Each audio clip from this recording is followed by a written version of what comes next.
प्यारे बच्चों, कैसे हैं आप सब। आशा करती हूँ आप सब अच्छे होंगे। आज मैं आपको कक्षा 8 का अध्याय नंबर 17 पढ़ाने जा रही हूँ, जिसका नाम है युवा वर्ग। इसमें बच्चों कवि ने युवाओं से कहा है देश को आगे बढ़ने के लिए। ठीक है, देश को आगे बढ़ाना है, ये बात कवि कह रहा है आज के युवाओं से। देश की प्रगति की सीढ़ी है, देश की प्रगति की सीढ़ी है आज की ये युवा पीढ़ी। हर युवा इस सीढ़ी का पायदान है जिस पर चढ़कर देश को आगे बढ़ना है। सपना गौतम गांधी का साकार करना है। देश की प्रगति की सीढ़ी कौन है? आज की ये युवा पीढ़ी है। युवा पीढ़ी ही देश का भविष्य है। हर युवा इस सीढ़ी का क्या है? पायदान है। हर एक युवा ही एक एक करके पायदान की तरह, जैसे पायदान एक के ऊपर एक चढ़ते हैं, तो ऐसे ही हर एक युवा एक दूसरे का साथ देंगे तो इस देश का निर्माण होगा, देश प्रगति करेगा और जिस पर चढ़कर ही देश फिर आगे बढ़ेगा और फिर तभी सपना साकार होगा गौतम बुद्ध का भी और महात्मा गांधी का भी।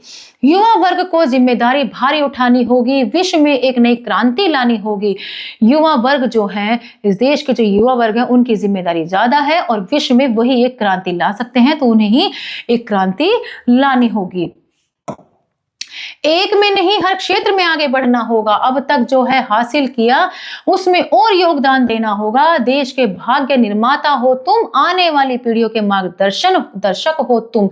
कवि कहता है कि एक में नहीं, सिर्फ ऐसा नहीं कि एक ही चीज में तुम्हें आगे बढ़ना है। हर वो क्षेत्र जिससे देश प्रगति करे, चाहे वो कोई भी क्षेत्र हो, हर क्षेत्र में तुम्हें आगे बढ़ना है और अब तक जो भी हासिल किया है उसी को ही अब और आगे बढ़ाना है, उसी में ही और योगदान देना है। देश के भाग्य निर्माता हो तुम, यानी कि देश को बनाने वाले हो तुम ही देश को बना सकते हो और तुम ही उसको देश में योगदान देने वाले हो। आने वाली पीढ़ियों के मार्गदर्शक हो तुम, जो तुम करोगे वही तुमसे आने वाली पीढ़ियां सीखेंगी, इसलिए तुम ही देश के मार्गदर्शक हो। सही दिशा में चलोगे तो देश का कल्याण होगा, वरना दिशाहीन होकर भारत धरातल में धंसेगा। अगर तुम सही दिशा में जाओगे तो देश का कल्याण हो जाएगा और अगर तुम दिशाहीन हो गए यानी गलत दिशा में गए तो हमारा भारत धंस जाएगा, यानी कि कल्याण रहित रह जाएगा। भारत की आन बान शान के रखवालो, देश की बागडोर को संभालो, मिलजुल कर कंधे से कंधा मिलाओ, झुकना न कभी अत्याचार के सम्मुख, दुश्मन को ऐसा सबक सिखाओ। जो भारत की आन बान शान तुम्हारे ही हाथों में है, तो आन बान और शान की रखवालो, भारत के वीर सपूतों, देश की बागडोर संभालो, देश की जिम्मेदारी संभालो, मिलजुल कर कंधे से कंधा मिलाओ और कभी भी अत्याचारों के सामने, सम्मुख मतलब सामने, कभी भी अत्याचारों के सामने मत झुको। दुश्मन को ऐसा सबक सिखाओ कि वो आगे से कोई गलत काम ना करे। आगे आओ बढ़ो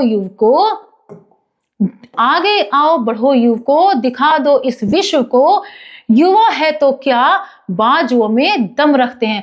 अब कवि कहता है कि हे युवाओं, आगे आओ और सबको दिखा दो कि तुम कितने दम रखते हो, अपनी बाजुओं में दिखा दो इस दुनिया को, युवाओं में कितनी ताकत है। हर एक समस्या का निवारण करेंगे, तमन्ना आगे बढ़ने की रखेंगे। हर एक जो भी कोई समस्या हमारे सामने आएगी हम उसका निवारण करेंगे, यानी कि समस्या का हल करेंगे और अपने तमन्ना आगे बढ़ने की ही रखेंगे, हम पीछे नहीं जाएंगे। देश को न कभी हम बंटने देंगे, एक गांधी तो क्या 100 गांधी बनकर दिखा देंगे। जिस तरह गांधी जी ने सबको एक कर आजादी दिलाई थी, तो ऐसे हम एक गांधी नहीं, ऐसे हम 100 गांधी पैदा करेंगे, 100 गांधी बनकर दिखा देंगे और देश को हम कभी भी बंटने नहीं देंगे। एक सुभाष एक भगत सिंह नहीं, 100 देशभक्त ला कर देंगे।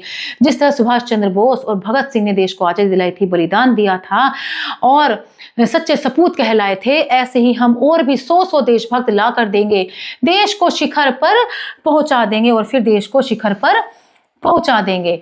कसम है हमें आजादी की कसम है उस भारत माँ की, गरिमा इसकी न गिरने देंगे कभी, तिरंगे को न झुकने देंगे कभी। हमें आजादी की कसम है कि हमें उस भारत माँ की भी कसम है कि हम अपने देश की इस गरिमा मतलब गौरव को, हम अपने देश के इस गौरव को कभी भी गिरने नहीं देंगे और अपने भारत के इस तिरंगे को झुकने भी नहीं देंगे। हम इस देश में जितनी भी समस्याएं हैं सभी का निवारण करेंगे और भाग्य का निर्माण करेंगे। तो हमारे युवा ही इस देश का निर्माण करने वाले हैं, हम इस देश का निर्माण करेंगे। और इस देश को में सहयोग करेंगे, आगे ही इसको बढ़ाते जाएंगे। आशा करती हूँ आपको यह अध्याय अच्छे समझ में आया होगा। मिलते हैं अगली कक्षा में। धन्यवाद।